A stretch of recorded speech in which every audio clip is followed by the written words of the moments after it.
Students, अभी तक हमने जितना भी सॉलिड स्टेट के बारे में पढ़ा था उसको हम एक टेबल के थ्रू समराइज करते हैं। जो फार्मूले बेस्ड टाइप क्वेश्चन थे उसको एक टेबल के थ्रू समराइज करते हैं, इसके बाद उसको डीपली आगे पढ़ते हैं। तो चलिए पहले हम समरी करते हैं। इस जितना भी लेक्चर हमने पढ़े थे उसको टेबल के थ्रू समराइज करके आपको अच्छा सा टेबल बनाते हैं, फिर देखते हैं आगे। तो सबसे लेफ्ट साइड में हम लिखते हैं क्रिस्टल सिस्टम। क्रिस्टल सिस्टम, ठीक।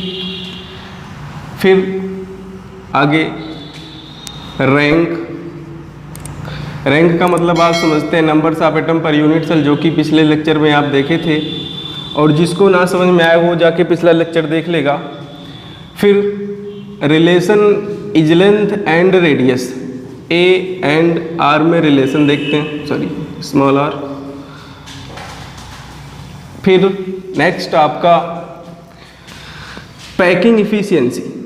पैकिंग इफिशियंसी, ये जो परसेंटेज है पैकिंग की उसको देखते हैं।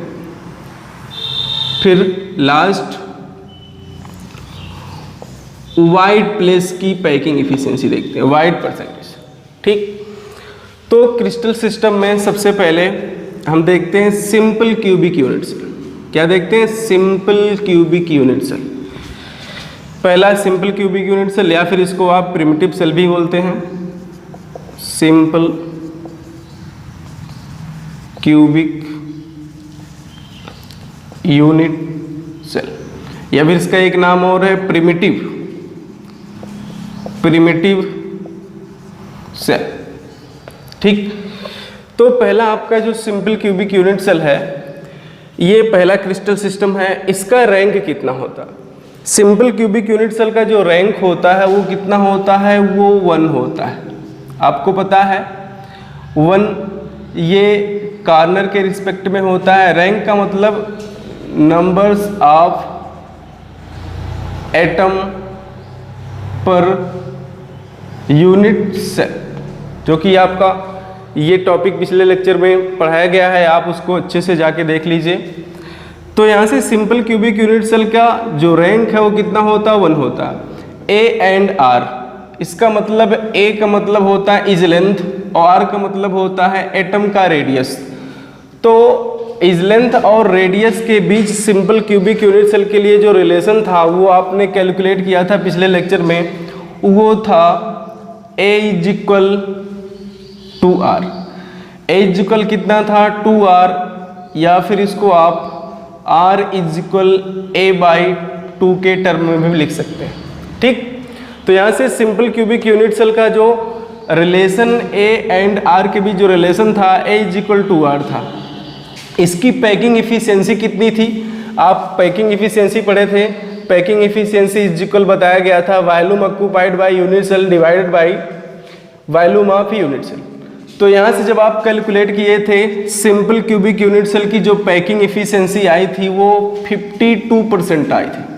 कितनी आई थी? 52%। जबकि इसमें वाइड प्लेस कितने मिले थे? वाइड प्लेस आपका मिल जाएगा 48%। कितना परसेंट? 48%। तो यहाँ से सिंपल क्यूबिक यूनिट सेल के लिए हमने देखा रैंक कितना होता है? 1 होता है। इसके रिलेशन में ए एंड आर में जो रिलेशन होता है वो ए इज इक्वल टू आर होता है, जबकि पैकिंग इफिशियंसी इसकी कितनी होती है? 52%।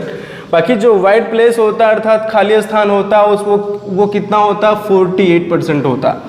अब नेक्स्ट आपका जो है क्रिस्टल सिस्टम है वो body centred cubic unit cell. दूसरा body centred cubic unit cell. ये जो body centred cubic unit cell है, body centred cubic unit cell का जो रैंक होता है वो कितना होता है? 2 होता है। ये 2 कहाँ कहाँ होता है? एक आपका कॉर्नर के रिस्पेक्ट में होता है, कॉर्नर के रिस्पेक्ट में होता है, और नेक्स्ट आपका सरफेस बॉडी के एकदम सेंटर में, सेंटर पॉइंट पे होता है। अर्थात जो आपका एटम था एकदम बॉडी के बीच में सिचुएटेड होता था। तो यहाँ से आपका body centred cubic unit cell का जो रैंक होता है वो कितना होता है आपका 2 होता है, जो कि पिछले लेक्चर में आप इसको पढ़ के आए हैं, और जो नया है वो जाके पिछला लेक्चर आराम से देख सकता है, समझ में आ जाएगा। अब इसके लिए ए एंड आर के बीच में जो रिलेशन था body centred cubic unit cell के लिए था, वो हमने पिछले लेक्चर में कैलकुलेट किया था। वो आर इज इक्वल था √3a/4। कितना था? r इज इक्वल √3a/4, या इसको आप इज लेंथ के रिस्पेक्ट में निकाल सकते हैं, और a is equal 4r divided by √3। ठीक, तो यहाँ से आप इज लेंथ या फिर रेडियस के रिस्पेक्ट में निकालेंगे तो आपका ये मिलेगा। ठीक, अब देखते हैं इसकी पैकिंग इफिशियंसी कितनी होती है। Body centred cubic unit cell का जो पैकिंग इफिशियंसी हमने कैलकुलेट किया था वो आया था आपका 68% आया था। कितना आया था? 68%। इसकी जो पैकिंग इफिशियंसी होती है body centred cubic unit cell की, कितना आया था? 68% आया था। ठीक, अब वाइट प्लेस इसमें कितना मिलेगा? तो वाइट प्लेस आपका मिलेगा 32%। इसका मतलब खाली स्थान, खाली स्थान का मतलब जो एटम है वो कितना ऑक्युपाइड करते हैं, वो कितना आपका खाली प्लेस को कवर करते हैं, वो आपका, अर्थात यहाँ से 68% जो आपका body centred cubic unit cell है उसके लिए क्या करता हो? वॉल्यूम ऑक्युपाइड करता, बाकी 32% क्या हो जाता? खाली रह जाता, उसको वो कवर नहीं कर पाता। तो यहाँ से body centred cubic unit cell के लिए हमने देखा रैंक कितना होता है? 2 होता है। ए एंड आर के बीच रिलेशन होता है r इज इक्वल √3a/4, या फिर इसको इज लेंथ के टर्म में फाइंड आउट कर सकते हैं। a इज इक्वल होता है 4r डिवाइडेड बाई √3। इसकी पैकिंग इफिशियंसी हमने लिखी, कितना होता है आपका? 68%, जबकि वाइट परसेंट कितना होता है? 32%। लास्ट आपका आता है face centred cubic unit cell. अगला आपका जो तीसरा क्रिस्टल सिस्टम वो आपका फेस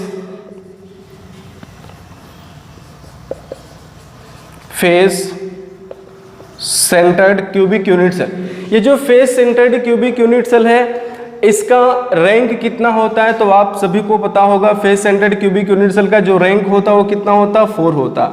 अब ये 4 आया कहाँ से? आप इसको पिछले लेक्चर में जाके डीपली पढ़ सकते हैं, जो कि जो नए बच्चे उसको हम बता देते हैं। ये जो 4 होता है, 4 कहाँ से आया? एक आपका जो है मॉलिक्यूल कार्नर पे सिचुएटेड होते थे। कहाँ पे सिचुएटेड होते थे? कार्नर पे सिचुएटेड होते थे। बाकी आपका एक मॉलिक्यूल कार्नर पे सिचुएटेड होता था, और बाकी जो 3 मॉलिक्यूल होते थे वो सरफेस अर्थात 6 फेसेस पे होते थे। तो यहाँ से 3 मॉलिक्यूल, 1 और 3 कितना मॉलिक्यूल हो गया? 4 मॉलिक्यूल। इसका मतलब जो face centred cubic unit cell है, face centred cubic unit cell का जो रैंक होता है वो कितना होता है? 4 होता है। अब इसके लिए ए एंड आर के बीच जो रिलेशन था वो हमने ड्राइव किया था पिछले लेक्चर में। वो क्या मिला था? r is equal √2a/4। पिछले लेक्चर में हमने देखा था जो face centred cubic unit cell है, face centred cubic unit cell के जो रेडियस और इज लेंथ के बीच जो रिलेशन था वो r is equal √2a/4 drive किया था। ठीक, यहाँ से आप a के रिस्पेक्ट में निकालेंगे तो इज लेंथ a के रिस्पेक्ट में आपका आएगा 4r डिवाइडेड बाई √2, या फिर इसको और सिंप्लीफाई कर सकते हैं। बहरहाल आप इसे ही रिमेंबर करिए तो आपका ज़्यादा बेटर रहेगा। तो यहाँ से आपका कितना आया? a एंड r के बीच जो रिलेशन है a is equal 4r divided by √2, या फिर r इज इक्वल √2a/4। ठीक, अब देखते हैं इसकी पैकिंग इफिशियंसी कितनी होती है। तो face centred cubic unit cell की जो पैकिंग इफिशियंसी होती है वो 74% होता है। कितना होता है? 74%। इसके बाद पैकिंग इफिशियंसी जब इसकी 74% आएगी तो इसका वाइट प्लेस कितना आएगा? वैकेंट प्लेस कितना आएगा? वैकेंट आपका प्लेस 26% आएगा। जिसको नहीं समझ में आ रहा वो पिछला लेक्चर जाके आराम से देख सकता है, अच्छे तरीके से उसको समझ में आ जाएगा। तो यहाँ से face centred cubic unit cell की जो पैकिंग इफिशियंसी होती है वो 74% होती, जबकि वाइड प्लेस रिक्त प्लेस जो होता है वो कितना होता है 26%। इसका मतलब यहाँ से जो आपका face centred cubic unit cell होता है, face centred cubic unit cell ये मोस्टली क्या होता है, पैक्ड होता है। इसमें 4 मॉलिक्यूल क्या होते हैं, कांस्टिट्यूएंट पार्टिकल होते हैं, जो कि इसको क्या करते हैं, मोस्टली पैकिंग इसकी करते हैं। तो यहाँ से हमने क्या देखा, अभी तक जितना भी फार्मूले बेस्ड टाइप क्वेश्चन पढ़े थे उसको एक टेबल के थ्रू समराइज किया। बाकी अब बाकी फिर आगे देखते हैं। एजुकेशनल वीडियोज और लाइव टेस्ट के लिए हमारे चैनल को सब्सक्राइब करें तथा घंटी के निशान को दबाएं ताकि नई नोटिफिकेशन आप तक पहुंच सके।